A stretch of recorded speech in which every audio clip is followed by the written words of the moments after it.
साथीहरु नमस्ते। तपाईहरु खाना खानुहुन्छ? तपाई जिब्रोको लागि खानुहुन्छ कि स्वास्थ्यको लागि खानुहुन्छ? है। तर धेरै मान्छेहरु जिब्रोको लागि खाना खान्छ, तर हामीले खाना चाहिँ स्वास्थ्यको लागि खानुपर्ने रहेछ के। मैले पनि यो कुरा पछि आएर यो उमेरमा आएर मैले बुझेँ, हैन। जब मान्छेको उमेर हुन्छ नि, ढुङ्गा खाए पनि पच्छ क्या। तर हामी जो लापरवाही प्रकारले खाना खान्छौं, त्यो चाहिँ उमेरमा खाएको लापरवाही प्रकारले खाएको खानाहरू चाहिँ हाम्रो शरीरमा पुरा एउटा रोग बनेर बसेको हुन्छ है। जब उमेर ढल्किन्छ त्यहाँ ती सबै कुरा निस्किन्छ। त्यसकारणले गर्दाखेरि जिब्रोको लागि हैन, स्वास्थ्यको लागि खाना खाने गरौँ है। ल, मेरो चाहिँ अब आजको खाना चाहिँ यस्तो छ। यो अंकुरित चना। अब तपाईहरुलाई चना चाहिँ अंकुरित बनाउन आउँछ नै होला, त्यही पनि म भनिदिइहाल्छु हैन।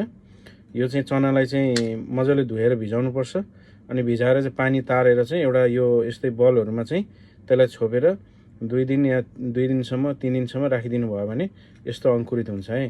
हुन त यो एकै रातमा पनि अंकुरित त हुन्छ, तर अलि लामो लामो बनाउने 2 दिन राख्नुपर्छ। त्यसकारणले यो अंकुरित चना 100 ग्राम, त्यहाँदेखि मैले अलिकति गाजर मिक्स गरेछु अनि अलिकति एउटा टमाटर, अनि यहाँनिर छ यो निमको पात, अनि त्यहाँदेखि चाहिँ 3 पिस अन्डा है। आजको मेरो यो चाहिँ खाना हो। त्यसकारणले अब म यसलाई खाँदै छु हैन।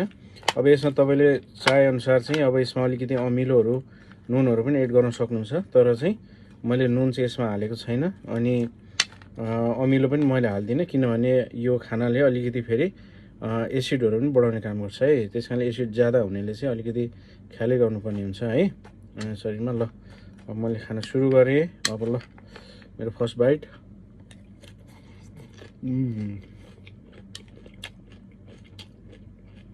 अब यसमा अलिकति प्याज अनि थोरै नुन अनि अलिकति अमिलो है हालेर खाने भने त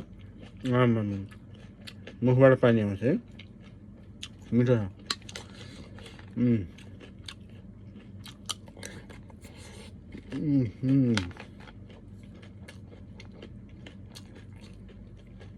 निमको पात।